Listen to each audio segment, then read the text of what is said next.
اعوذ باللہ من الشیطان الرجیم بسم اللہ الرحمن الرحیم رب اشرح لی صدری ویسر لی امری واحلل عقدۃ من لسانی یفقہوا قولی۔ سورہ شعراء میں مختلف مؤدب قوموں کا، جن قوموں پر عذاب آئے، ان کے احوال چل رہے تھے۔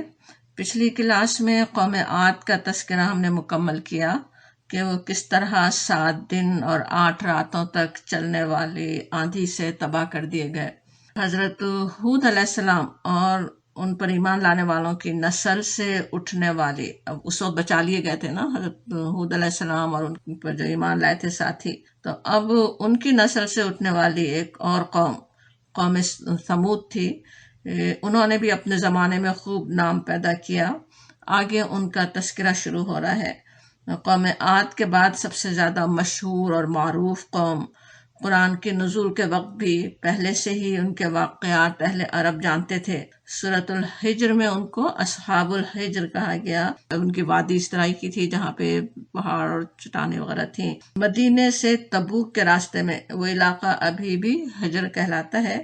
مدائن صالح بھی اس کے نام سے بھی مشہور ہے، اور ابھی تک ہزاروں ایکڑ کے رقبے میں ان کی وہ عمارتیں عبرت کے لیے موجود ہیں جو ثمود کے لوگوں نے پہاڑوں میں تراش کر بنائی تھیں۔ تبوک کے سفر کے دوران نبی صلی اللہ علیہ وسلم نے مسلمانوں کو اس کنویں کے بارے میں بتایا جہاں سے وہ اونٹنی پانی پیتی تھی۔ ایک پہاڑی درے کے بارے میں بھی بتایا کہ یہاں سے اونٹنی پانی پینے کے لیے آتی تھی۔ آپ صلی اللہ علیہ وسلم نے مسلمانوں کو اللہ کے عذاب کی جگہ سے عبرت حاصل کرنے اور وہاں سے جلد گزر جانے کی بھی ہدایت فرمائی۔ ابن بطوطہ 8ویں صدی ہجری میں حج کو جاتے ہوئے وہاں سے گزرا۔ تفہیم القرآن میں اس کی تحریر کا ایک اقتباس نوٹ کہا گیا ابن بطوطہ نے جو لکھا تھا کہ یہاں سرخ رنگ کے پہاڑوں میں قوم ثمود کی عمارتیں موجود ہیں جو انہوں نے چٹانوں کو تراش کر بنائی تھیں۔ ان کے نقش و نگار اس وقت تک ایسے تازہ ہیں جیسے آج بنائے گئے ہوں۔ ان مکانات میں اب بھی سڑی گلی انسانی ہڈیاں پڑی ہوئی ملتی ہیں۔ ابن بطوطہ کس وقت گیا تھا؟ 8ویں صدی ہجری میں گیا، اور اس وقت اس نے یہ دیکھا تھا۔ بعد میں صاحب تفہیم القرآن نے بھی، مودودی صاحب نے بھی وہاں کا دورہ کیا، اس کے تصویریں بھی تفہیم القرآن میں ہیں موجود، اور وہاں کا حالات بھی کچھ وہ بتاتے ہیں جو ابھی ہم انشاءاللہ یاد کرتے رہیں گے۔ سورہ اعراف میں ان کا ذکر آتا ہے آیت 74 میں کہ صالح علیہ السلام ثمود سے کہہ رہے ہیں وَاذْكُرُوا إِذْ جَعَلَكُمْ خُلَفَاءَ مِن بَعْدِ عَادٍ، یاد کرو وقت جب اللہ نے تم کو قوم عاد کے بعد ان کا جانشین بنایا، وَبَوَّاكُمْ فِي الْأَرْضِ، اور تم کو زمین میں منزلت بخشی، تَتَّخِذُونَ مِن سُهُولِهَا قُصُورًا، آج تم اس کے ہموار میدانوں میں عالی شان محل بناتے ہو، وَتَنْحِتُونَ الْجِبَالَ بُيُوتًا، اور اس کے پہاڑوں کو مکانات کی شکل میں تراشتے ہو۔ یہ آیت 74 میں ہے۔ قوم نوح اور قوم عاد کی طرح ان کا تذکرہ بھی ان کے سب سے بڑے قصور سے ہوتا ہے کہا جاتا۔ آیت 141 دیکھیے، سورہ شعراء ہم پڑھ رہے ہیں، سورہ نمبر 26 دیکھیے۔ کذبت، جھٹلایا، ثمود المرسلین، ثمود نے رسولوں کو، مرسلین کو جھٹلایا، پیغمبروں کو جھٹلا دیا۔ انہوں نے جھٹلایا تو اگرچہ حضرت صالح علیہ السلام کو تھا، لیکن پیچھے سے ہم جیسے پڑھ رہے ہیں اسی طرح کی بات تھی نا، قوم نوح کے لیے بھی، قوم عاد کے لیے بھی، کیونکہ اپنے رسولوں کو جھٹلانا ایسا ہے جیسے سارے رسولوں کو جھٹلانا، اسی لیے مرسلین کا لفظ آتا ہے کہ انہوں نے رسولوں کو جھٹلایا۔ اللہ کی اطاعت سے انکار، اللہ کی دی ہوئی شریعت سے انکار، اور اس کا جیسے احساس دلایا جا رہا ہے کہ خواہ وہ اللہ پر ایمان بھی رکھتے ہوں، یہاں پہ مرسلین کو جھٹلانے کی بات ہے نا، جیسے اللہ کو تو مانتے ہوں، اور اکثر مشرک قوموں کا یہی رہا، وہ اللہ کو تو مانتے تھے، خالق مانتے تھے، مالک مانتے تھے، لیکن دین پر نہیں چلنا ہے، اللہ کے رسول کا انکار کرتے تھے۔ وہ یہاں پہ بھی احساس دلایا جا رہا ہے کہ اگر مرسلین کو جھٹلایا، رسول کی بات نہیں مانی، خواہ وہ اللہ پہ ایمان کے دعوے بھی کرتے رہے ہوں، تو دیکھو کیسی کیسی اپنے زمانے کی زبردست اور شاندار طاقتور قوموں کا کیا انجام ہوا۔ بتایا جا رہا ہے، واقعہ کا بتانے کے لیے اذ سے بات شروع ہوتی، جب، واقعے کو یاد کرو، یعنی کہ اس وقت جب کہ قال لهم اخوهم صالح الا تتقون اذ قال، جب لہم ان کے لیے کہا، ان کے بھائی نے صالح نے کہا، الا تتقون کیا تم تقوی اختیار نہیں کرتے. اب یہ سورہ شعراء میں بار بار یہ جو اقوام کے حال چل رہے ہیں بہت ہی ایک جیسی آیات بار بار ریپیٹ بھی ہو رہی ہیں، تو ہر دفعہ ہم اتنی تفصیل میں خواہ نہ جائیں. بار بار ویسے کہیں بھی اس لیے جاتی کہ ہمیں ذہن نشین ہو جائے، ہم اس پہ بار بار غور کریں، ہمیں بات سمجھ میں آ جائے. ایک تو بات اخوہم، ان کے ہی بھائی تھے. بھائی ہونا کیسے ہے؟ جیسے وہ اچھی طرح جانتے تھے، ان کی دیانت امانت سے خوب واقف تھے، پہلے سے جانتے تھے، انہی کے قوم کے آدمی تھے. اللہ کے رسول کہیں باہر سے کوئی نہیں آ گئے تھے، یا کوئی اور اسپیشیز نہیں تھی، کوئی فرشتے نہیں تھے، انسانوں ہی میں سے تھے، انہی جیسے احساسات رکھنے والے، ان کو خوب سمجھنے والے. اور ان کی پہلی دعوت یہ رسولوں کی کیا ہوتی ہے؟ تقوی کی دعوت. الا تتقون، یہ بھی سوال کی طرح سامنے رکھتے ہیں کہ کیا تم نہیں تقوی اختیار کرتے؟ کیا تم نہیں ڈرتے؟ اپنے آپ کو بچانے کی کوشش نہیں کرتے؟ ساری قوم عذاب کو دعوت دے رہی ہے، اس طرح کے کام کر رہی ہے، اس میں کیوں نہیں تم اپنے آپ کو بچانے کی کوشش کرتے؟ الا تتقون، کیوں نہیں تم تقوی اختیار کرتے کہا جاتا. اور پھر کہتے ہیں انی لکم، کہ بے شک میں ہوں، رسول امین، رسول ہوں امانت دار، کہ میں امانت دار رسول ہوں. اس کے بھی مفہوم یاد ہوگا جو ہم پیچھے سمجھتے رہے. ایک تو بالکل امانت سے پیغام پہنچانے والا ہوں، جیسا پیغام ہے، جو بات ہے، اللہ نے جو پیغام بھیجا ہے، میں بالکل صحیح تمہیں پہنچانے والا ہوں. رسول امین کہنا، رسول ایک نبی کا اپنے آپ کو کہنا کس طرح ہے کہ پوری قوم پہلے سے بھی جانتی تھی. جس طرح نبی صلی اللہ علیہ وسلم کا لقب ہی الامین تھا، اسی طرح ہر رسول کا یہی تھا کہ پہلے سے ان کی شہرت اچھی تھی، پہلے سے سب جانتے تھے. سورہ ہود میں قوم سمود کے حال جہاں پہ آتا ہے، وہاں ان کی قوم کا ایک قول نقل کیا گیا.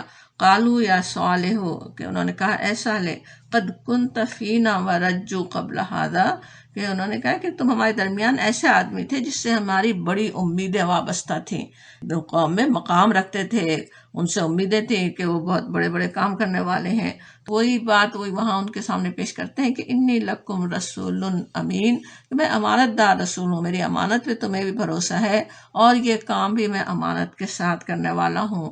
میں اللہ کی طرف تمہیں بلا رہا ہوں، اپنی اطاعت کے لیے بلانے کے لیے دلیل جیسا وہ پیش کرتے ہیں. جب میں امانت دار ہوں، جب میں بالکل صحیح پیغام پہنچانے والا ہوں، تو تمہارے کرنے کا کیا کام ہے؟ فاتقوا اللہ واطیعونی. پھر تقوی کی دعوت بار بار ہر نبی نے وہی دعوت دی کہ فاتقوا اللہ، اللہ کا تقوی اختیار کرو. تقوی کا مفہوم ہم پچھلی کلاس میں بہت اچھی طرح سمجھ ہی چکے ہیں، یہ کیا کچھ اس میں شامل ہے. وہ اس کی طرف بلا رہے ہیں دلیل کے ساتھ کہ تقوی اور میری اطاعت، رسول کی اطاعت. رسول کی اطاعت کیا ہو؟ پورے دین پر چلنا ہوتا ہے نا، دین پہ چل کر اللہ کے رسول دکھاتے ہیں، اور ان کی اطاعت، ان کی پیروی، ان کا اتباع اللہ کے دین کا اتباع ہے، اللہ کے دین کی پیروی ہے. تو وہ اس کی دعوت دیتے ہیں کہ اللہ کا تقوی دل میں ہو، اللہ پر ایمان ہو، اس کے لیے، اس کی رضا کے لیے کرنے والے ہو، اور ساتھ ہی پھر عمل بھی ہو، صرف دل میں ہی نہیں رہ جائے، عمل بھی ہو. عمل کیا ظاہر ہوگا؟ عمل وہ جو اللہ کے رسول حکم دے رہے ہیں، اللہ کے رسول جس طرح بلا رہے ہیں وہ عمل کرو، وہ میری اطاعت کرو، وہ کہتے ہیں. اور پھر آگے ایک اور دلیل سے اور بات کرتے ہیں، اپنی اطاعت کے لیے، اپنے اس کے پیغام کو لوگوں کو قبول کرنے کے لیے ایک اور دلیل دیتے ہیں. وہ کہتے ہیں وما اسألکم، اور نہیں میں مانگتا تم سے، علیہ، اس پر، ہی کا اشارہ اپنے کام پر، کہ جو میں کام کر رہا ہوں، جو میں اللہ کا پیغام تم تک پہنچا رہا ہوں، جو تبلیغ میں کر رہا ہوں، اس پر میں تم سے کچھ اجر نہیں مانگتا، میں کچھ چاہ نہیں رہا ہوں تم سے، کوئی دنیا کا فائدہ، کوئی مقام، کوئی شہرت، کوئی میرے پیش نظر نہیں ہے. خود قوم بھی دیکھ ہی سکتی تھی، جس طرح نبی صلی اللہ علیہ وسلم کا صاف صاف نظر آ رہا تھا. کہاں تو نبوت سے پہلے کیسے پوری قوم کی آنکھوں کے تارا تھے، سب آپ پر بھروسہ کر رہے ہیں، الامین الصادق کہہ رہے ہوں. اور کہاں جیسے ہی اللہ کا پیغام پہنچانا شروع کیا ہے کیسی کیسی مخالفتیں ہو رہی ہیں، اجر کی بات تو دور کی ہے، دنیا ہی جیسے ہاتھ سے نکل جاتی ہے۔ تو وہ ایسے نبی جو اتنے بے لوثی سے اپنا نقصان کر کے اب کوئی فائدہ نہیں اٹھانا چاہ رہے ہیں، پھر ان کی بات کیوں نہ مانے؟ میرے پیش نظر تو صرف کیا ہے، ان اجریہ نہیں ہے میرا صلہ، نہیں ہے میرا اجر، الا مگر علی رب العالمین، رب العالمین پر ایک ہی طرف نظر ہے میری، تو میں تو صرف اپنے رب کی رضا کے لیے کرنے والا ہوں، صرف اپنے رب کی رضا کے لیے پیغام تک پہنچا رہا ہوں۔ اب یہ بات بھی دوبارہ ذہن میں ہم تازہ کر لیں کہ بالکل جب انبیاء کا یہ کام کوئی بھی کرنے کے لیے اٹھے، کوئی بھی اصلاح چاہے، چاہے اپنے ہی بچوں تک کی بھی اصلاح چاہ رہے ہوں، اصل چیز کیا ہے؟ اللہ کی رضا کے لیے ہم کر رہے ہیں، تو اس میں حسن، اس میں وہ خوبصورتی آ جاتی ہے اس کام میں نا، پھر اس کا زیادہ اثر ہوتا ہے۔ کوئی اپنا مفاد، دنیاوی مفاد پیش نظر ہی نہ ہو اس کام کے لیے، تو پھر وہ کام اللہ کے پاس قبول بھی ہوتا ہے اور دنیا میں بھی اس کا بہترین اثرات نظر آ سکتے ہیں۔ تو وہ بتا دیتے ہیں کہ میں نہیں چاہتا، کچھ اجر تم سے نہیں چاہ رہا، میرا اجر تو اللہ رب العالمین کے پاس ہے۔ اور پھر کہتے ہیں تترکونا، کیا تم چھوڑ دیے جاؤ گے؟ اب وہ احساس دلا رہے ہیں کہ کیوں انہیں ضرورت یہ محسوس ہو رہی ہے پیغام پہنچانے کی، کیوں وہ اپنی اطاعت کروانا چاہ رہے ہیں، وہ کیا قوم کام کیا کر رہی ہے، کس غفلت میں قوم پڑی ہوئی ہے، اس سے وہ ان کو جگانا چاہتے ہیں۔ کہتے ہیں اتترکونا، ترک چھوڑنے کو کہتے ہیں نا، ترکا سوال کی طرح کر رہے ہیں، لوگ سوچیں، غور کریں، کیا تو ترکونا، تم چھوڑ دیے جاؤ گے، تمہیں چھوڑ دیا جائے گا، فی ما، اس میں، ہا ہونا جیسے اشارے کی طرح کہ جو کچھ یہاں ہے، جو یہاں تمہیں مل رہا ہے، کیا تم اس میں چھوڑ دیے جاؤ گے آمینینا، امن کے ساتھ؟ کیا تم اس میں امن کے ساتھ چھوڑ دیے جاؤ گے؟ چھوٹی چھوٹی آیات ہیں، آگے کی بھی آیات دیکھیں تو پھر آیات پہ غور کرتے ہیں۔ اگلی آیت میں کہا جاتا، سورہ شعراء ہم پڑھ رہے ہیں، آیت 147 دیکھیں، فی جنات و عیون، باغوں میں اور چشموں میں، ان باغوں میں اور چشموں میں۔ قوم عاد کو بھی اسی طرح اللہ تعالیٰ نے انہی نعمتوں سے نوازا ہوا تھا، زرخ زمین، باغات، چشمے، پانی کی فراوانی، اور ساری نعمتیں پا کر وہ بہک گئے تو کیا انجام ہوا؟ قوم سمود بھی جانتی تھی اچھی طرح، انہی کی اولادوں میں سے تھے جو اس عذاب سے بچ کر نکلے تھے۔ قوم عاد کے مسکن کا وہ لق و دق، خطرناک صحرا، وہ بنجر زمین کیسی بڑی نشانی تھی، اس میں کیسی یاد دہانی تھی، اس یاد دہانی کی طرف نظر نہیں جاتی۔ وہ احساس دلانا چاہتے ہیں کہ آج تمہیں سب کچھ میسر ہے، جس طرح تمہارے آبا و اجداد کو ملا ہوا تھا، لیکن جب انہوں نے اس کا حق نہیں ادا کیا تو نعمتوں کا تو کیا ان کا انجام ہوا؟ آج تمہارے پاس وہ چشمے، وہ باغات ہیں، تم خوب انجوائے کر رہے ہو، لیکن انسانوں کا کیا ہوتا ہے جب سب کچھ میسر ہو، نعمتیں میسر ہوں، تو دھیان ہی نہیں جاتا کہ یہ نعمتیں کیوں ملی ہیں، ان نعمتوں کے ساتھ مجھے کرنا کیا ہے، ان نعمتوں کا مجھے کیسے شکر کرنا ہے۔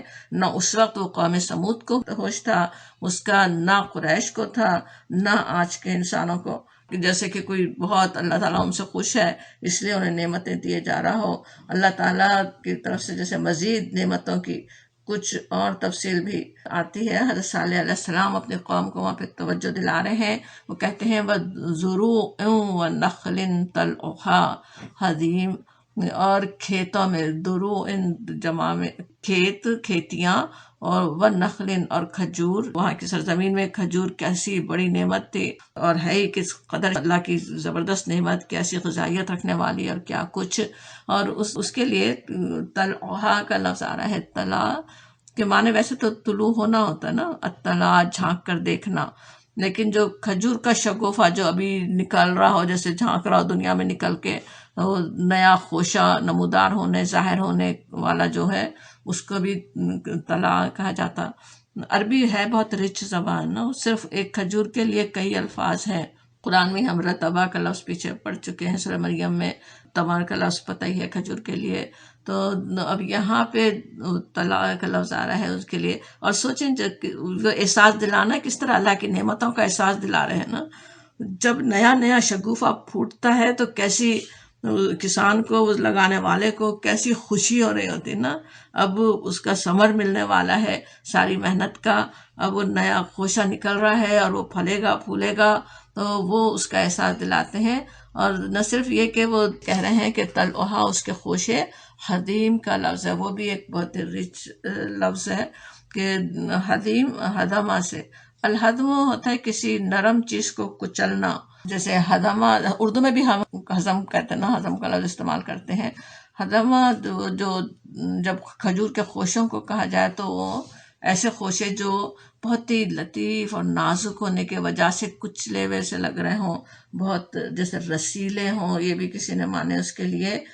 اس طرح کے وہ کھجور طلعہا حدیم، کھجور کے ایسے خوشے جو پھلوں سے لد کر جھک گئے ہوں اور جس کے پھل پکنے کے بعد نرمی اور رطوبت کی وجہ سے پھٹے پڑتے ہوں، بہت اچھی طرح پانی مل رہا ہو، بہت تو پھل کس طرح سے زیادہ وہ ہوتے ہیں نا رطوبت سے بھرے ہوئے، تو اس طرح کا طلعہا حدیم کو کہتے ہیں کہ اتنی اللہ نے تمہیں نعمتیں دی ہوئی ہیں، کھیتیاں لگی ہوئی ہیں، زبردست پیداوار اگ رہی ہے، ایسے زبردست کھجور تمہارے کے کھجور کے درختوں پہ لگے ہوئے ہیں، ان کو دیکھو اور تم کیا کر رہے ہو. کچھ اور خاص نعمتوں کا بھی احساس دلا رہے ہیں جو اللہ تعالیٰ نے ان کو خاص صلاحیتیں دی ہوئی تھیں.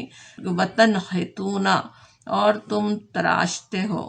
تراشنا نحتا سے، نحتا کہیں تو جیسے لکڑی پتھر یا اس قسم کی سخت چیزوں کو تراشنے کو کہا جاتا.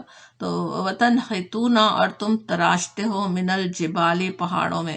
اب پہاڑ میں پتھروں کو تراشنا، سوچیں کیسا کام ہے نا.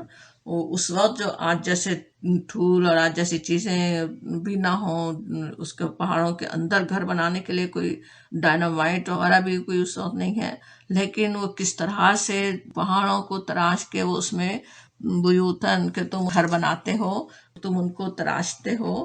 وہ یہ یاد دلا رہے ہیں ان کی جو ایک بڑی نمایاں خصوصیت تھی جس کے لیے وہ مشہور تھے، بلکہ عذاب کے بعد بھی مشہور رہے، ان کی آج تک بھی وہ عمارتیں موجود ہیں.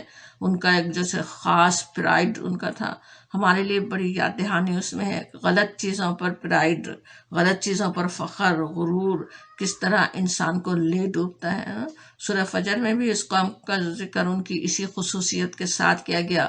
الذین جابوا الصخر بالواد، وہ جنہوں نے وادی میں چٹانیں تراشی تھیں. اس قدر پرانے زمانے کے قوم جن کے پاس کوئی وسائل نہیں ہیں، کچھ اس طرح کے اوزار نہیں ہیں، اور انہوں نے صرف یہی نہیں کیا کہ زمین پر محلات تعمیر کیے، پہاڑوں میں جیسے تیسے گھر بنا لیے، بلکہ تفہیم القرآن میں تصویریں ہیں ان کے گھروں کی، پہاڑوں میں جنہوں نے گھر بنائے تھے. اور غالباً آج انٹرنیٹ پہ بھی کے ذریعے سے بھی سبھی دیکھ سکتے ہوں گے کہ انہوں نے ان چٹانوں کو کس خوبصورتی سے تراشا ہوا تھا. باہر جو نمونے اس کے بنے ہوئے ہیں دروازوں کے اوپر، ان کے کیسی کارونگ اس میں انہوں نے کی ہوئی ہے.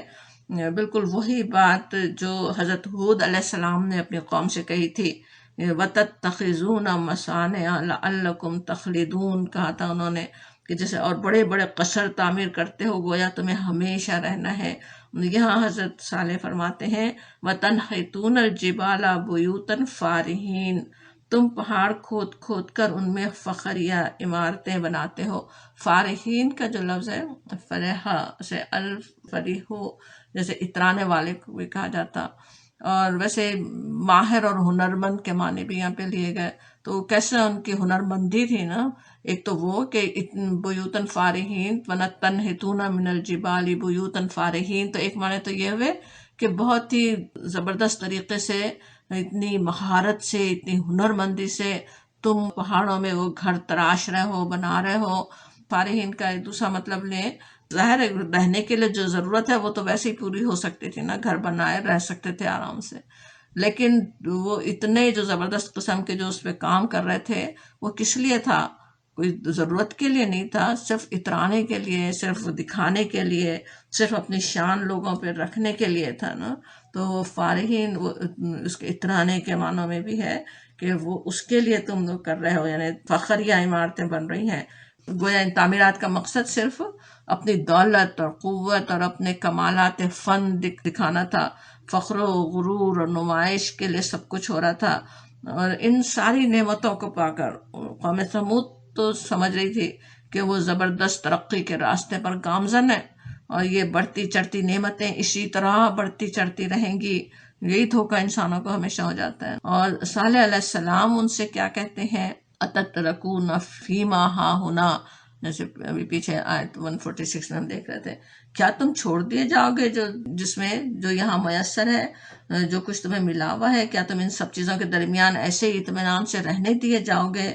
دوسرے الفاظ میں اصل میں تو وہ بھی حضرت ہود علیہ السلام کی طرح اپنی قوم کے لیے بڑے دن کے عذاب سے ڈر رہے ہیں، وہاں نعمتوں کا احساس دلاتے ہیں اور پھر کہتے ہیں میں تو ایک عذاب عظیم دیکھ رہا ہوں۔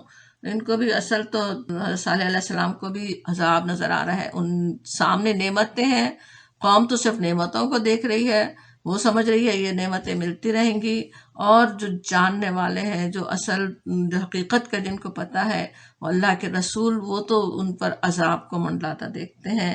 سورہ مومنون میں نبی صلی اللہ علیہ وسلم سے آپ صلی اللہ علیہ وسلم کے قوم کے بارے میں وہاں پہ کہا جاتا اَيَحْسَبُونَ أَنَّمَا نُمِدُّهُم بِهِ مِن مَّالٍ وَبَنِينَ، کیا یہ سمجھتے ہیں کہ ہم جو انہیں مال و اولاد سے مدد دیے جا رہے ہیں، نُسَارِعُ لَهُمْ فِي الْخَيْرَاتِ، گویا ہم انہیں بھلائیاں دینے میں سرگرم ہیں، بل لا یشعرون، نہیں، اصل معاملے کا انہیں شعور نہیں ہے۔ انسان یہ گمان کرتے ہیں جب مال و اولاد بیٹے سب مل رہے ہیں تو جیسے کوئی نثارع لہم فی الخیرات، کوئی ہم انہیں بھلائیاں دے رہے ہیں، اللہ تعالیٰ فرماتے وہ بھلائی نہیں ہے۔ یہی بات کہنے میں کہ کیا یہ گمان رکھتے ہیں، سمجھ میں آتا ہے نا کہ اللہ تعالیٰ بھلائیاں نہیں دے رہا ہے، جو سامنے نظر آ رہی ہیں بھلائیاں وہ اصل بھلائیاں نہیں ہیں، وہ بلکہ انہیں اصل معاملے کا شعور نہیں ہے۔ بات کیا ہوتی ہے؟ اللہ کی نافرمانیوں اور غفلت کے ساتھ دنیا کی کامیابیاں تو بس اللہ کی طرف سے ڈھیل ہوتی ہے، اللہ کی پکڑ کی نشانی، اس کے عذاب کا پیش خیمہ۔ اللہ تعالیٰ اپنی رحمت سے ہمیں اس دنیا کے امتحان کو امتحان سمجھنے، اس کی نعمتوں کا بہترین شکر کرنے والوں میں شامل فرمائے۔ ایمان کے ساتھ جو وہ بھی امتحان ہی ہوتی ہیں ایک طرح کی، لیکن وہ اس طرح پکڑ نہیں، اللہ کی پکڑ نہیں ہوتی ہے، وہ اللہ کی طرف سے ڈھیل نہیں ہوتی۔ اس امتحان میں انسان کامیاب ہو، اللہ کی نعمتوں کو امتحان سمجھنا اصل چیز ہے، بجائے اس کے کہ دنیا کا انعام سمجھ لینا۔ دنیا دار الجزا نہیں ہے نا، جزا تو وہاں ملنی ہے۔ آپ کس طرح آج یہاں کام کرتے ہیں، ان نعمتوں کا کیسے شکر ادا کرتے ہیں، اس کی جزا تو آگے جا کر ملنی ہے۔ وہ یہاں پہ اس طرح وہ احساس دلا رہے ہیں کہ تم کیا کر رہے ہو، اس طرح سے پہاڑوں میں وہ تراش رہے ہو، بڑے اترا رہے ہو، اور اصل کیا کرنے کا کام ہے۔ دوبارہ وہی آیت آتی ہے فَاتَّقُوا اللَّهَ وَأَطِیعُونِی، بس اللہ کا تقوی اختیار کرو اور میری اطاعت اختیار کرو۔ یعنی یہ ساری چیزیں تو تمہیں عذاب کی طرف لے جا رہی ہیں، یہ سارے جو جس پہ تم فخر کر رہے ہو وہ چیزوں سے تو اللہ کے عذاب آنے کے امکانات ہیں۔ فلاح کا راستہ کدھر ہے؟ وہ ایک ہی فلاح کا راستہ ہے کہ وہ اللہ سے تقوی کے ساتھ اللہ تعالیٰ کے بھیجے ہوئے دین پر چلنے والے ہوں، اطیعونی، اللہ کے رسول کی اطاعت کرنے والے ہوں، اللہ کے رسول کی پیروی کرنے والے ہوں، اللہ کے رسول نے جو دین پہنچایا اس پر چلنے والے ہوں، اور اس کے برعکس ہر زمانے کے بہکے ہوئے لوگ جو کرتے رہتے ہیں اس سے اپنی قوم کو بچانے کے لیے حضرت صالح کہتے ہیں وَلَا تُطِیعُوا أَمْرَ الْمُسْرِفِینَ، پہلے کیا کرنا چاہیے وہ بتایا، اللہ کا تقوی، میری اطاعت، اور کیا نہیں کرو، وَلَا تُطِیعُوا، اور مت اطاعت کرو، مت مانو بات، امر المسرفین، مسرفین کے حکم کی۔ مسرفین کیا ہے نا، صرفہ سے سین ریفے روٹ ورڈ ہے، الصرف کسی کام میں اعتدال کی حد سے گزر جانا، مسرفین کہیں تو کیا مطلب ہوا، حد سے گزرنے والے۔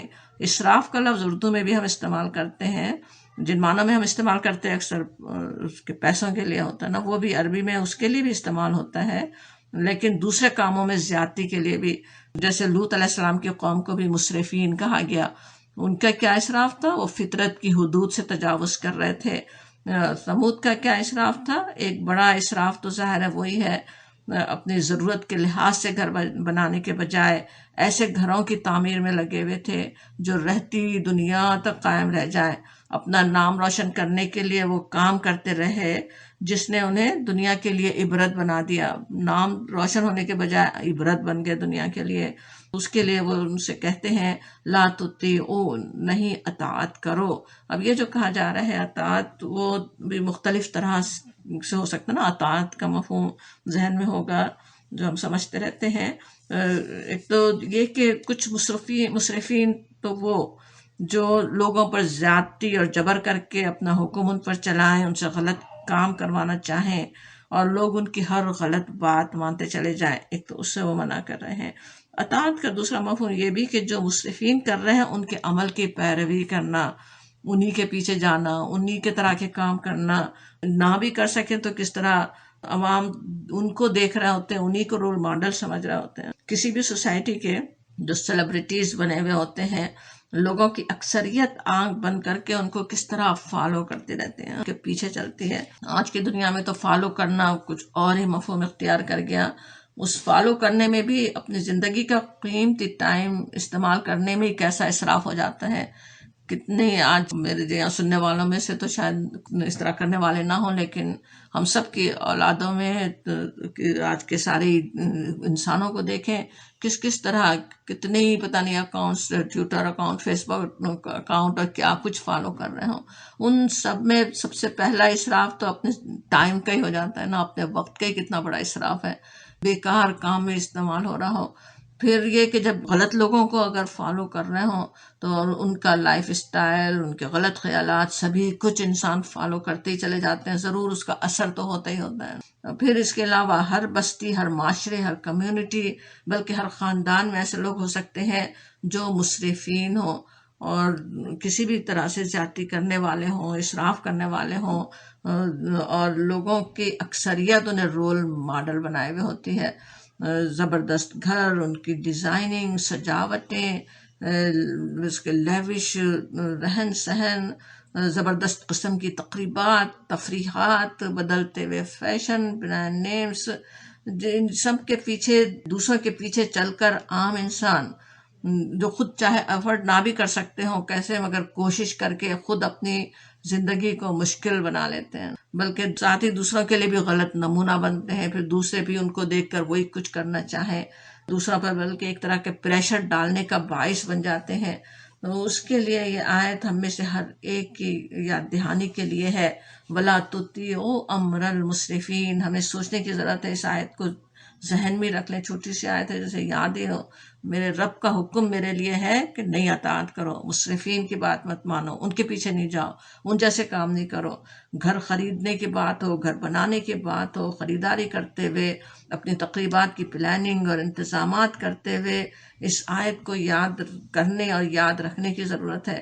ہم کہیں خود مسرفین تو نہیں بن رہے ہیں، یا ہم دوسرے مسرفین کو فالو تو نہیں کر رہے ہیں، دوسرے مسرفین کی اطاعت تو نہیں کر رہے ہیں، ہم کسی غلط روایت اور غلط ٹرینڈ اپنے بچوں، اپنے خاندان کے لیے تو نہیں چھوڑ رہے ہیں۔ یہ سب کچھ ہمیں سوچنے کی ضرورت ہے۔ بات صرف اتنی بھی نہیں ہوتی نا کہ ہم آج ہمیں اللہ نے دیا ہے، ہم خرچ کر رہے ہیں، اللہ تعالیٰ کی جو نعمت اللہ نے دی ہے ہم اسی کے مطابق استعمال کر رہے ہیں، اکثر اپنے آپ کو ہم یہ اطمینان دلاتے ہیں۔ لیکن بات یہ ہے کہ وہ کر بھی رہے ہوں تو دوسروں کے لیے آپ کیا نمونہ چھوڑ رہے ہیں۔ اللہ نے نعمت صرف اس لیے تو نہیں دی تھی، صرف اس شو شاہ دکھانے کے لیے تو نہیں دی تھی، اس کا صحیح استعمال بھی تو کرنے کی ضرورت تھی۔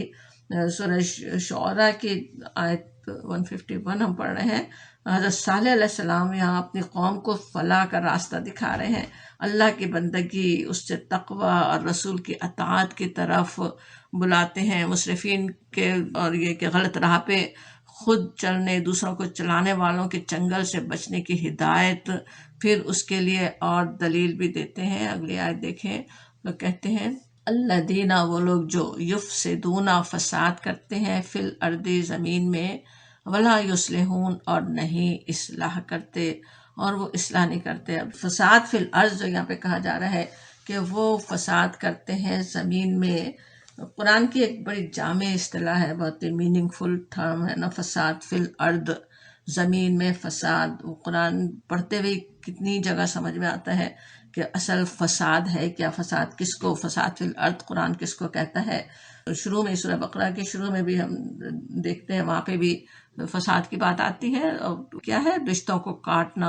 اور ویسے تو اصل فساد کا مفہوم یہ کہ فطرت کے خلاف، ایک تو اللہ تعالیٰ کی جو قانون ہے، قوانین ہے، ایک تو وہ ہے نا جو فطرت کا قانون ہے، اور پھر ایک ہے جو شریعت کا قانون جو اللہ تعالیٰ نے دیا ہے، ان دونوں ہی کے خلاف چلنا، اور بلکہ فطرت کے خلاف اور اللہ کے قانون کے خلاف، اللہ کی مخلوق سے بلکہ اس کی ہر کریشن سے جو معاملہ کیا جائے اگر وہ صحیح معنوں میں نہیں ہو رہا ہے، اس کی فطرت کے خلاف ہو رہا ہے، اللہ کے قانون کے خلاف ہو رہا ہے، تو وہ فساد ہے۔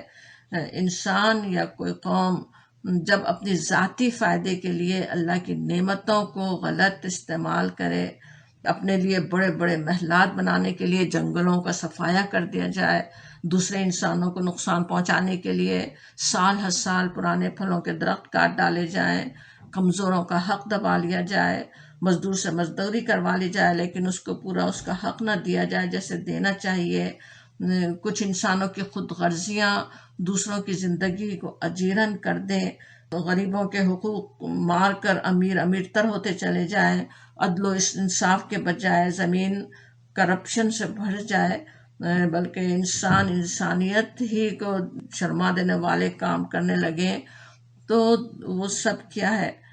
فساد زمین پر ہو رہا ہے۔ یہ سب فساد فی الارض ہی ہے۔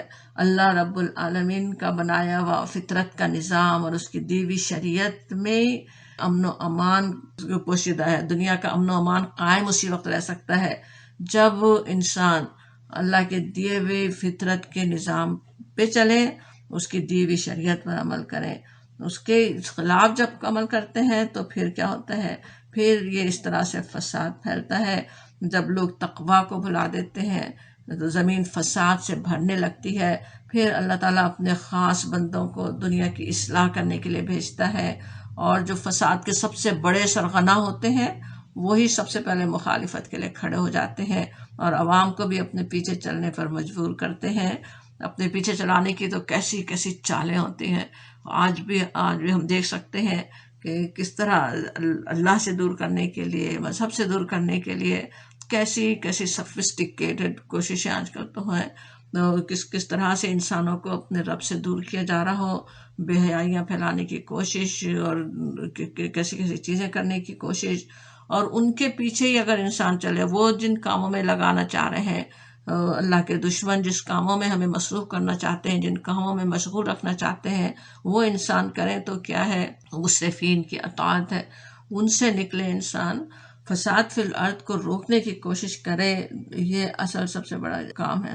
مخالفتیں تو ہوں گی، جو بھی کھڑا ہوگا فساد کو دور کرنے کے لیے وہ لازماً مخالفتیں اس کی ہونی ہے، لیکن بات یہ ہے کہ کام اگرچہ مشکل ہے لیکن انبیاء نے بھی کیا اور انبیاء کے پیروں کی بھی ذمہ داری ہے۔ امتحان جو دنیا میں اس زمین پر ہمارا ہو رہا ہے وہ یہی تو امتحان ہو رہا ہے، یہی دیکھا جا رہا ہے نا کہ ہم کرتے کیا ہیں۔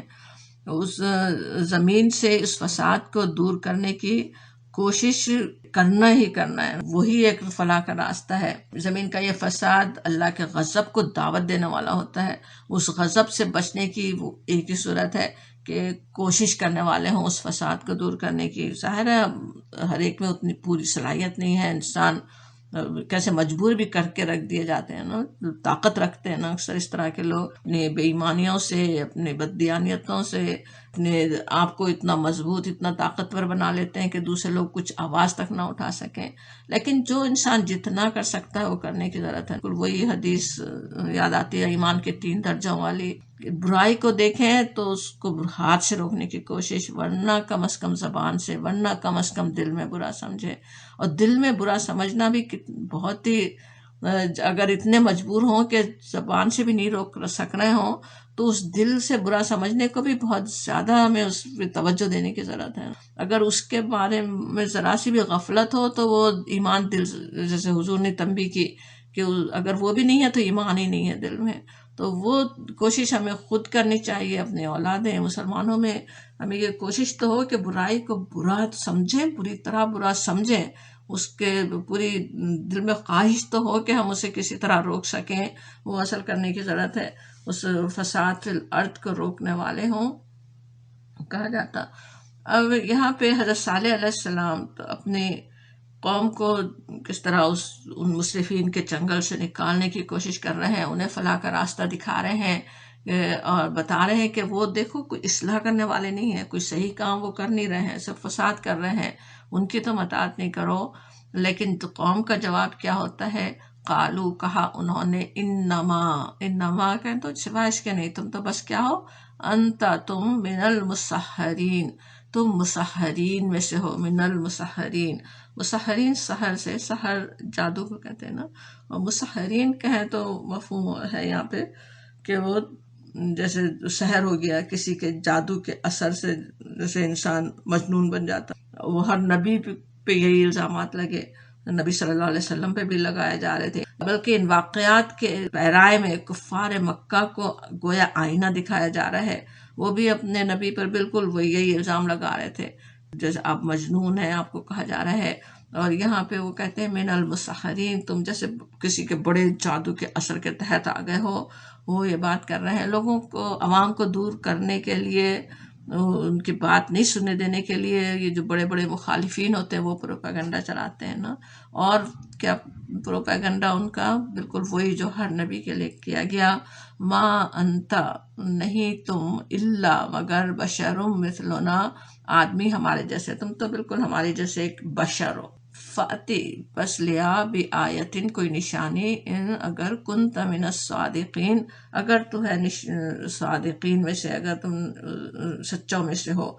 اب یہ بھی بالکل وہی بات ہے جو آیات کے نزول کے وقت نبی صلی اللہ علیہ وسلم سے آپ کی قوم کہہ رہی تھی. سورہ فرقان میں پچھلی صورت میں ہم پڑھا ہے، تو نبی صلی اللہ علیہ وسلم سے وہ کہتے تھے کہ یہ کیسا رسول ہے جو کھانا کھاتا ہے، بازاروں میں چلتا پھرتا ہے. وہی بات نا کہ تم تو ہمارے جیسے انسان ہو، وہی وہ بات کہتے ہیں. انسانوں کو انسان کی بات ماننا بڑا مشکل ہوتا ہے، اس لیے جب اللہ کے رسول ان کے درمیان ہو تب کہتے ہیں کہ تم تو کچھ بھی نہیں ہو، ہمارے جیسے تو ہو، بشر ہم کیوں مانیں. جب گزر جائیں تب کیا کرتے ہیں، ان کو بھی بشر سمجھ کے نہیں مانیں گے. تب اصرار ہوگا کہ نہیں وہ بشر ہی نہیں تھے، وہ تو کچھ اور ہی تھے، ان کو خدا کے درجہ، نعوذ باللہ، خدا کے قریب کے درجہ دے دیں. تو لیکن قرآن ہمیں بتاتا ہے کہ ہر نبی کے لیے یہی بات ہوئی کہ وہ ان کو کہتے رہے کہ تم ہمارے جیسے بشر ہو. اور جواب بھی میں کبھی کسی رسول نے یہ نہیں کہا کہ نہیں ہم تمہارے جیسے نہیں ہیں، ہم بشر نہیں ہیں، بلکہ نبی صلی اللہ علیہ وسلم کی زبان سے بھی کہلوایا گیا کہ میں کچھ نہیں ہوں. سورہ کہف کی آخری آیت دیکھیں کہ میں تمہارے جیسا بشر ہی ہوں. اور پھر وہ کیا کہتے ہیں، فاتی بھی آیت، نشانی لیا. اب ماننے کے لیے، نہیں ماننے کے لیے ایک بہانہ ہوتا ہے کہ آیت لے آؤ. بالکل وہی بات جو کفار مکہ بھی کہہ رہے تھے. اپنے آپ کو بدلنے، صحیح راستے پر آنے کے لیے اللہ کی طرف سے جو کھلی نشانیوں کا انتظار کر رہے ہوں، ان کو بتایا جاتا ہے کہ جب نشانی آتی ہے تو ہوتا کیا ہے. وہ تو حضرت صالح علیہ السلام سے کہتے کس طرح، ان کنت من الصادقین، جیسے تم ہو نہیں سچے اصل میں، تو اگر ہو تو ذرا لا کے دکھاؤ، کوئی نشانی لے آؤ. اور جواب میں پھر حضرت صالح علیہ السلام کیا کہتے ہیں، قالا، کہا، صالح علیہ السلام نے کہا، ہادہی، یہ ہے، ناقۃ لہا شربن، یہ اونٹنی، اس کے لیے، شربن، پینے کا پانی، پینے کی باری، ولکم شربو، اور تمہارے لیے پینا، یوم معلوم، مقرر دن، یعنی ایک مقرر دن ہوں گے، ایک دن میں وہ پیے گی، تم ایک دن اس کو استعمال کرو گے. اب یہاں پہ ویسے ابھی انہوں نے آیت مانگی، اب دوسری آیت میں کہا جا رہا ہے کہ انہوں نے کہا کہ یہ ہے ناقہ، لیکن ظاہر ہے ایسا نہیں تھا کہ ایک نشانی بس اب مانگی اور اللہ تعالیٰ نے تیار رکھی ہوئی تھی، لو دیکھو. بلکہ حضرت صالح علیہ السلام کا واعظ جو بھی یہاں پہ جو ان کی بات آ رہی ہے، جو انہوں نے اپنے قوم کو سمجھائی، وہ کوئی ایک ہی واعظ نہیں تھا نا جو انہوں نے اپنی قوم کو دیا، بلکہ ان کی سال ہر سال کی کوششوں کا خلاصہ یہاں پہ بتا دیا گیا کہ وہ اپنی قوم سے کیا بات کہہ رہے تھے، اور قوم کس طرح انکار کر رہی تھی، قوم کے کیا مطالبے تھے، اور کس طرح وہ نشانیاں مانگتے رہے. تب پھر اللہ تعالیٰ نے معجزہ بھیج دیا، تب انہوں نے بتا دیا کہ یہ ہے اونٹنی، یہ ہے اونٹنی، کہتے ہیں ہادہی ناقۃ اللہ، یہ اونٹنی ایک ہے، ایک دن اس کے پینے کا اور ایک دن تم سب کے پانی لینے کا. سورہ اعراف اور سورہ ہود میں یہ بھی کہا گیا کہ ہادہی ناقۃ اللہ لکم آیتن، ایک تو یہی بات کہ آیت ہے تمہارے لیے، نشانی ہے یہ اونٹنی، فدروہا، اسے چھوڑ دو، یہ اللہ کی اونٹنی ہے تمہارے لیے نشانی کے طور پر. اور یہ کہ تاکل فی ارض اللہ، کہ وہ اللہ کی زمین میں چرتی پھرے، اس کو چھوڑ دو تاکہ وہ کھاتی پھرے. یہاں پہ صرف پینے کی بات ہے، لیکن وہاں کھانے کی بات ہے کہ وہ اللہ کی زمین میں جہاں چاہے چرتی پھرے. ولا تمسوہا بسوء، ہرگز اسے برے ارادے سے نہ چھونا.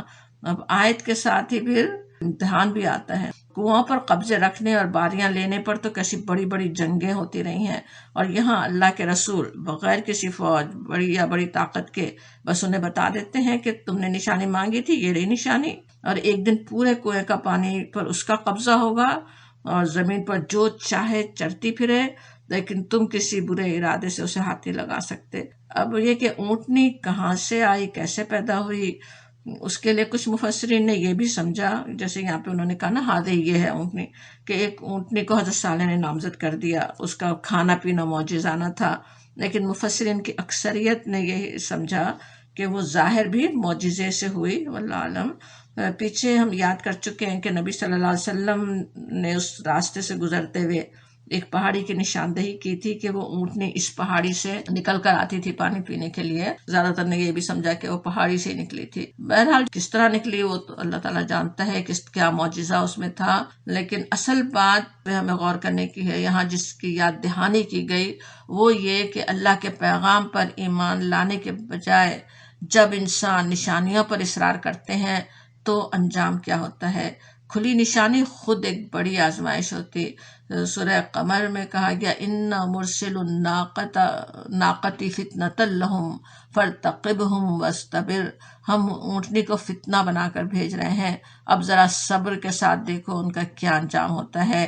فتنہ وہاں پہ کہا گیا اس کو نا آزمائش ہے، وہ بھی ایک امتحان ہے کہ تم دیکھتے رہو اس کو۔ حضرت صالح علیہ السلام سے کہا جاتا کہ ہم کیا کرتے ہیں، پھر اور ایک تو آزمائش، اور سب سے بڑی آزمائش یہ کہ پھر اس کے بعد بھی ایمان لاتے ہیں، یعنی پھر اس نشانی کو دیکھ کر بھی ایمان نہ لائے تب تو پھر اللہ کا عذاب یقینی ہو جاتا ہے، عذاب کا آنا یقینی ہو جاتا ہے۔ اسی کے لیے حضرت صالح علیہ السلام تنبیہ کرتے ہیں، دیکھیں اگلی آیت 156، ولا اور نہ تمسوہا تم پہنچاؤ اس کو بسوء کوئی تکلیف، فیاخذکم تم کو پکڑے گا تم کو عذاب یوم عظیم، یوم عظیم کا عذاب، بڑے دن کا عذاب تمہیں چھلے گا۔ یہاں عذاب یوم عظیم دنیا کے عذابی کو کہا گیا جو ان پہ آ سکتا تھا۔ اللہ کے رسول آ کر جب حجت پوری کر دیں، نشانی کا مطالبہ تک پورا کر دیں، قوم صاف صاف دیکھ لے کہ یہ اللہ کے رسول ہی ہیں، پھر بھی مان کر نہ دیں تو دنیا میں بھی عذاب میں گرفتار ہوتے ہی ہیں۔ اللہ کے رسول کی غیر موجودگی میں اگرچہ جو مختلف آفات آتی ہیں، خواہ وہ زبردست زلزلے ہوں، سونامی جیسی اتنی بڑی آفت ہو، ہریکین، انہیں ویسا عذاب نہیں کہا جا سکتا، وہ عذاب یوم عظیم نہیں ہوتا، وہ تنبیہات اور اللہ کی قدرت کی نشانیاں ہیں انسانوں کو جگانے کے لیے۔ اتنی بڑی تنبیہ انہوں نے دے دی یہاں پہ حضرت صالح علیہ السلام نے، اس کے باوجود انہوں نے کیا کیا، فَعَقَرُوهَا فَأَصْبَحُوا پس وہ ہو گئے نادمین، ندامت کرنے والے، پچھتانے والے ہو گئے وہ۔ فَعَقَرُوهَا عقرہ سے عین قاف رے، العقر کہتے ہیں جیسے حوض یا مکان کا وسط ہو، درمیانی چیز۔ عقرت النخل کہا جائے تو ہوتا جیسے کھجور کے درخت کو جڑ سے کاٹ دیا۔ عقرت البعیر کہیں تو اونٹ کی کوچے کاٹ دینا، ٹخنوں سے کھڑی نہ ہو سکے، کھا پی نہ سکے۔ فَعَقَرُوهَا پس انہوں نے اس کے ٹانگیں کاٹ دی، اس کی کوچے کاٹ دی اور وہ آخر پچھتاتے رہ گئے۔ قرآن کی دوسری آیات سے اندازہ ہوتا ہے کہ ایسا نہیں تھا کہ اونٹنی کے نمودار ہوتے ہی انہوں نے اس کے ٹانگیں جیسے کاٹ دی ہوں، بلکہ کچھ عرصے تک وہ اسے برداشت کرتے رہے، خود آنکھوں سے دیکھ رہے تھے کہ یہ اللہ کی نشانی ہے، اسی لیے خود ہاتھ اٹھانے کی ہمت نہیں کر رہے تھے۔ عذاب آتے ہی اس وقت ہے نا جب انسان جانتے بوجھتے سب سمجھنے کے بعد، حجت پوری ہونے کے بعد، رسول نے بات اچھی طرح سمجھا دی پھر بھی نہیں مانے، تب پھر عذاب آتے ہیں۔ تو وہ خود ہی ہمت نہیں کر رہے تھے مارنے کی، لیکن پھر جیسا سورہ قمر میں آتا ہے کہ فَنَادَوْا صَاحِبَهُمْ پس انہوں نے پکارا اپنے ساتھی کو، اس سے اپیل کی۔ اسی سے سمجھ میں آتا ہے نا کہ کچھ عرصہ برداشت کیا، پھر اب بہت مشکل لگ رہا ہے، تو پھر ایک شریر آدمی سے جو زیادہ ہی بن رہا ہوگا ہمت والا، وہ اس کو پکارتے ہیں، اسے کہتے ہیں فَتَعَاطَىٰ فَعَقَرَ، اس سے انہوں نے اپیل کیا، اس نے اپنے کام اپنے ذمے لے لیا اور اس کی کوچے کاٹ ڈالی۔ سورہ شمس میں اس شخص کا ذکر ان الفاظ میں کیا گیا، اِذِ انبعث أَشْقَاهَا جبکہ قوم کا سب سے زیادہ شقی آدمی اٹھا اس پہ حملہ کرنے کے لیے۔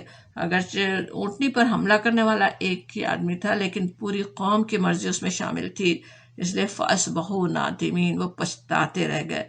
اور پچھتاتے رہ گئے سے مراد یہ نہیں ہے کہ وہ اپنے کیے پر شرمندہ ہوئے، شرمسار ہوئے، بلکہ انجام دیکھنے کے بعد انہیں پچھتانا پڑا کہ یہ ہم نے کیا کیا۔ یہاں پر تو بس یہ بتا دیا گیا کہ فأخذہم العذاب، کہ ان کو عذاب نے پکڑ لیا، فعقروها فاصبحوا نادمین، اور پھر آیت 158 میں آتا ہے فأخذہم العذاب، پھر آ پکڑا ان کو عذاب نے۔ اب وہ عذاب کیسا آیا؟ سورہ ہود میں جیسے کہا جاتا فعقروها، کہ انہوں نے اس اونٹنے کے کوچے کاٹے، فقالا، اس پر صالح نے ان سے کہا تمتعوا فی دارکم ثلاثۃ ایام، کہ اب 3 دن اور گھروں میں رہ لو، ذالک وعد غیر مکذوب، یہ ایک ایسی میعاد ہے یا ایسا وعدہ ہے جو جھوٹا ثابت نہ ہوگا۔ اس کی آیت نمبر 65 ہے سورہ ہود کی، کہ اس کے بعد بھی مہلت دی گئی انہیں کہ 3 دن اپنے گھروں میں رہ بس لو۔ اب یہ کیسا کھلی نشانیوں کا انتظار کرنے والے اور اس وقت کی نشانیوں کا مطالبہ کرنے والے کفار مکہ کو بتایا جا رہا ہے کہ جب نشانی آئے تو کیا ہوتا ہے، فأخذہم العذاب، پیچھے ہی عذاب بھی آ جاتا ہے، عذاب نے انہیں آ دیا۔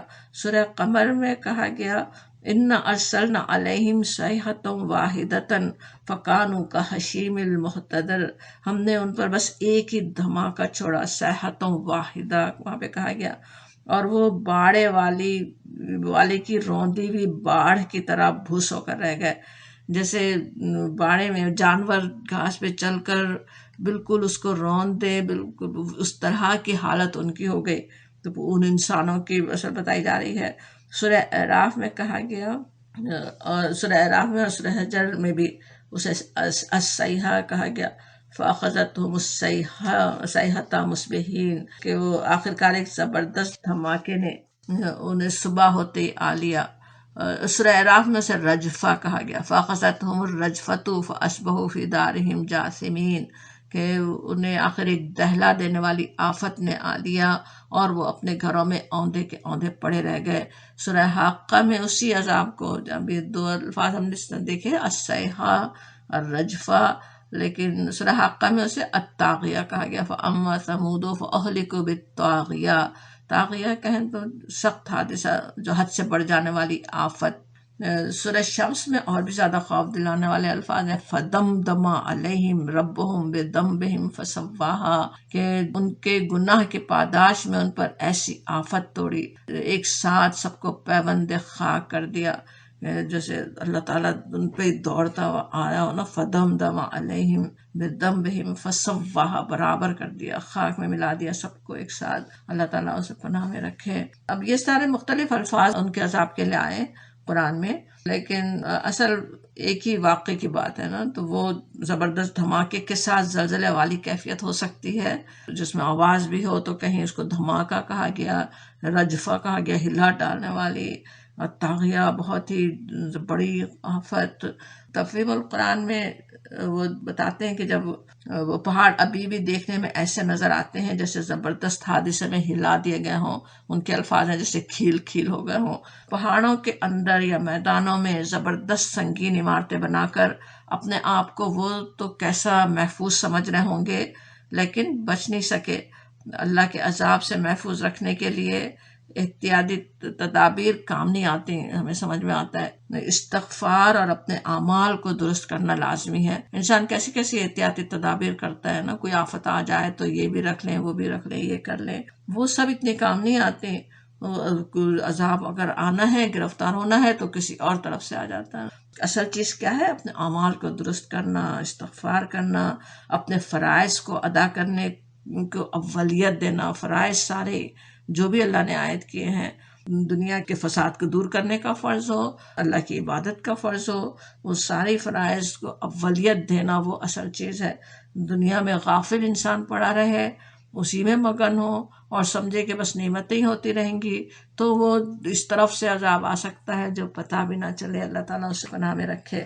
اور پھر وہی بات کہی جاتی جو بار بار ہم سمجھ رہے تھے اس صورت میں، ان فی ذالک لآیہ، کہ نشانی ہے اس میں۔ کیا نشانی ہے؟ اللہ کی نعمتیں پا کر اللہ کو بھول جانے والوں کا کیا انجام ہوتا ہے۔ اللہ کی زمین میں اصلاح کرنے والے ہی اصل میں کامیاب ہوتے ہیں۔ جو اصلاح کی کوشش کی، حضرت صالح علیہ السلام، تھوڑے سے ایمان لانے والے، وہ تو بچا لیے گئے۔ اتنے زبردست قسم کا وہ جو زلزلہ، وہ عذاب تھا، وہ اس میں سے بچا لیے گئے۔ فساد کرنے والوں کا انجام، کس طرح وہ اللہ کے غضب کا شکار ہوتے ہیں، کیسی بڑی اس میں نشانی ہے۔ دنیاوی لحاظ سے خواہ کوئی قوم کتنی ہی ترقی کرتی نظر آ رہی ہو، اس بات کی ضمانت نہیں کہ وہ کامیاب ہے یا یہ کہ وہ صحیح راستے پر ہی ہے. یہ بھی انسان کو بہت دھوکے ہو جاتے ہیں نا. یہاں تاریخ سے اس کی نشانی پیش کی گئی، نشانی بتائی گئی. دوسری جگہ یہی بات حکم کی طرح سے بھی آتی ہے، لا تقلب الذین کفروا فی البلاد، دنیا کے ملکوں میں خدا کے نافرمان لوگوں کی چلت پھرت تمہیں کسی دھوکے میں نہ ڈالے. کہ ایسا نہیں ہو کہ دیکھو کہ آج بڑی ترقی پا رہے ہیں، آج ان کے شہر ایسے زبردست ہے تو وہی کوئی راستہ صحیح ہے، بلکہ یہ سب تو کیا ہے، متاع قلیل، چند روزہ زندگی کا لطف ہے.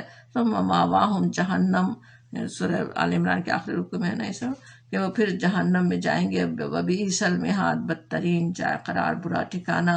اتنی کھلی نشانی اللہ تعالیٰ نے تاریخ انسانی سے دکھا دی، آج تک بھی موجود ہے بھی. وہ اس وقت کے وہ کفار مکہ تو خود اپنے سفر کے دوران دیکھتے بھی تھے، انہیں پتہ ہی تھا، لیکن کہا جاتا وما کان اکثرهم مؤمنین، ان میں سے اکثر ایمان لانے والے نہیں ہیں. یہ آیات پڑھ کے بھی ہوش نہیں آتا انسانوں کو، کیسے غفلت میں پڑے ہوتے ہیں.